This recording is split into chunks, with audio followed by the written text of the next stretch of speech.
Okay?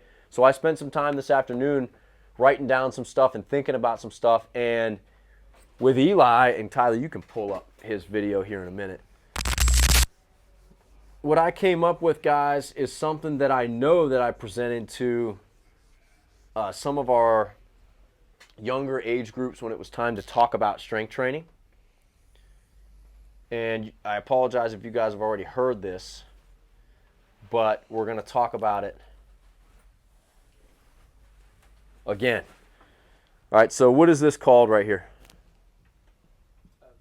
Venn diagram. Good job, Venn. Not to be confused with Venn diagram. A Venn diagram. Okay? There are 3 circles here that all intertwine. Okay? And this is kind of interesting. I'm going to grab, that's a Sharpie. Don't want to use that. So I find this very interesting because these 3 circles represent something. Okay? And this something is not directly correlated to throwing a baseball, but it 100% matters. Okay? Those 3 things all have to do with this word, force.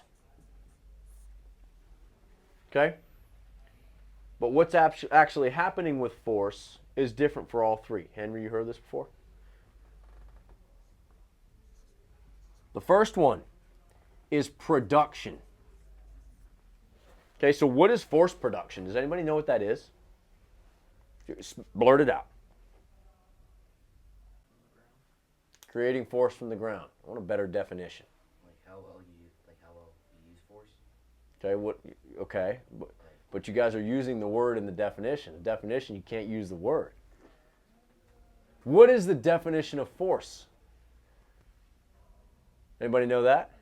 Strength and stuff like that. Strength or something. Mass times acceleration. Good. Okay, now Newton's we're jogging laws, some memories. baby. Good. Newton's laws. Mass times acceleration. Okay, guys, so now we're getting somewhere. Okay? Jacob, how much you weigh? Like 145. 145. We'll round up to 150. Okay? Jacob weighs about 150 pounds. How fast can you accelerate something? Okay, and we'll use a 5-ounce baseball, for example. Like 74. He says 74. He just picked his velocity that he throws because that made sense to him, right? Okay, so there's a lot of factors that go into this, guys. But if we take something a little bit more simple than throwing a baseball, throwing a baseball is very complicated. Okay, if we take a jump, for example, the amount of force you produce on your jump, as long as you have a good jump and your mechanics are right and everything, will matter drastically. Like these things will matter. How strong you are pushing off the ground and how much you weigh. Right? Mass times acceleration. How fast do you accelerate off the ground and how much do you weigh? If you weigh more, you're going to have to accelerate faster off the ground to jump higher. Okay, so those things are a sliding scale. Okay, so that's force production. So we'll use a jump as an example. Okay? The second one is absorption. Does anybody know what that means? The word absorption. The root is absorb, to absorb something. What does it mean? I can like take in energy. Can take in or take on energy. Okay?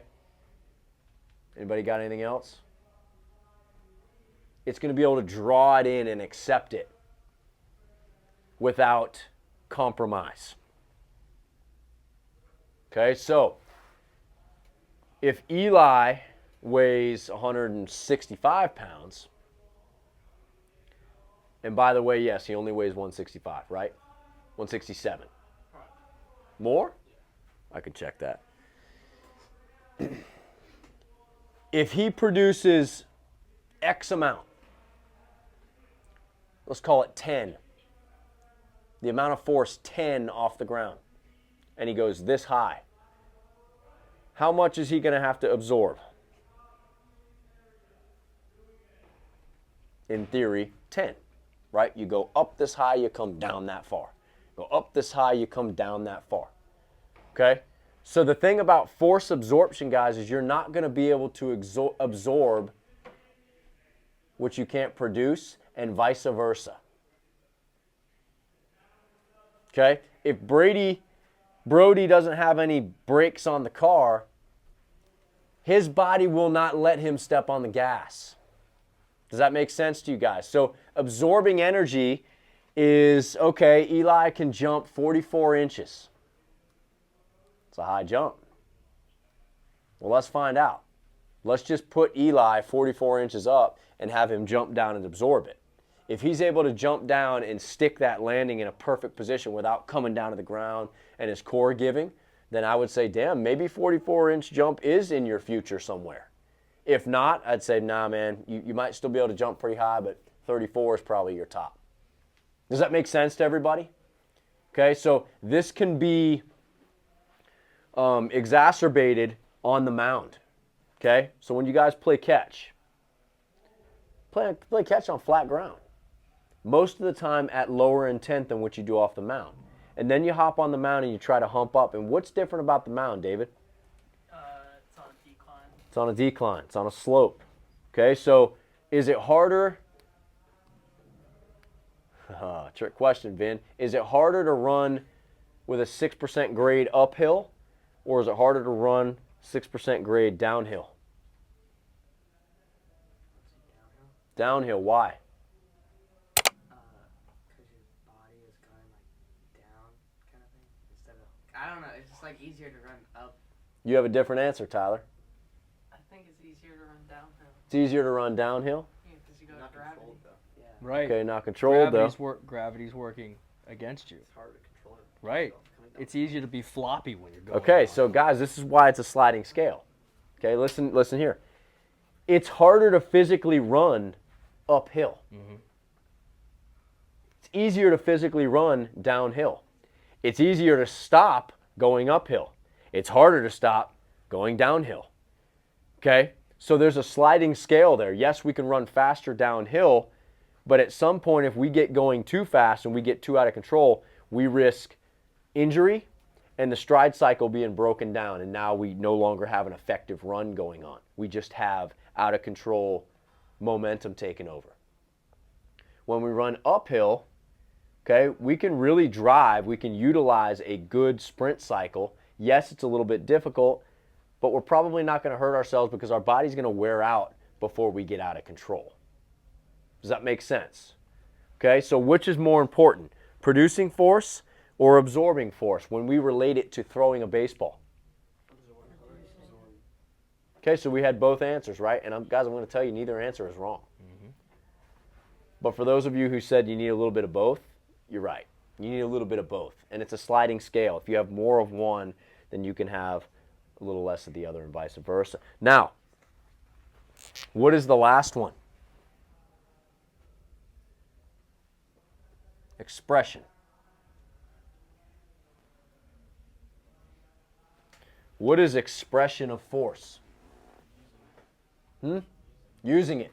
How well do you use it? Okay? So we have a guy that plays at Young Harris right now. He trained with us in the summertime. He weighs about 240-something pounds, 6'5", 240-something pounds. I promise you he's got number one. He can produce the force. Absorbing it, yeah, he's getting better. He's got some work to do, but he's learning how to absorb it. Expressing it, he doesn't do a very good job. Can you guys think of somebody who's 6'5", 250, who maybe does do a good job, or generally in that size range, who does do a good job of expressing force? You could pick a pro athlete if you want to. Chapman. Aroldis Chapman. Okay? If I just put this particular player's height and weight on paper, it's going to look like this. We'll just say it's there. I don't know if that's exact. Pretty close. If I put Aroldis Chapman's height and weight on paper, it's probably going to look like this. Which one looks like, oh man, he'd probably have more of a chance of throwing harder and holding up over time? Which one would you think it is?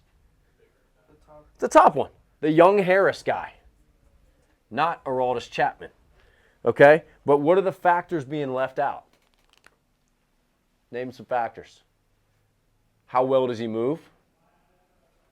Muscle. His mechanics, his overall muscle the integrity of the mass that we're talking about, his level of expertise in this sport, in throwing a baseball? Mental game. Maybe. But guys, this right here, the expression of what he does have. Let's assume both guys had the same ability to produce and absorb. But one of those dudes had a far better ability to express that than the other. That dude is going to do the best. Okay, so here's how this works. In these three, out here, guys, where there's only one thing going on, the base level of each circle is what? Which one of these three? Production. And we know this because anybody on the earth, they don't have to be a baseball player, they don't even have to be that high level of an athlete. Anybody here can train and get stronger at the bench press and the squat and deadlifts and crunches and all those things. David's mom does it. Cole's dad does it. Jacob's dad does it. All your parents who do CrossFit and they go train and they hire a trainer and they get stronger and they lose weight and all this stuff. Anybody can do that stuff. Force production is a big factor behind that. You can train to get stronger. Okay? A next level version of training is training for this absorption, right? So that's like when Shannon is training you guys to be athletes, not just workout to work out. Like, we are training. We're not just working out. That adds this level in, being able to absorb. That's this in here, guys. I'm going to draw this a little bit darker. That's this sliver right here. You see that sliver is much smaller than the big production sliver, right?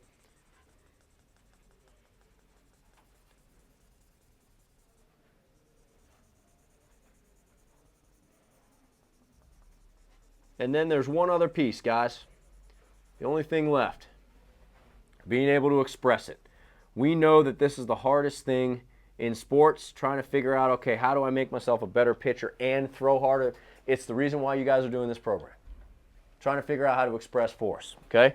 That is this little sliver right in here. I'm going to leave it white. Right in here, guys. Guess what? How many athletes can fit out here? A lot, man. A lot can fit out there. We can even pack some in here. I can't fit that many athletes in here. Only the best of the best are going to wind up in here. They're going to be the ones that express it the best. And there's levels to this. Tyler brought up a great point.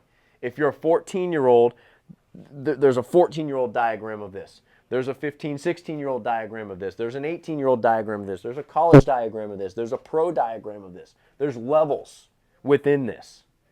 But the best athletes are going to be able to express what they have, okay? And I bring all of this up simply because of that guy sitting in the back of the room right there. He's had trouble figuring out how to translate this, express his strength in his body and all the good things that he does on the mound.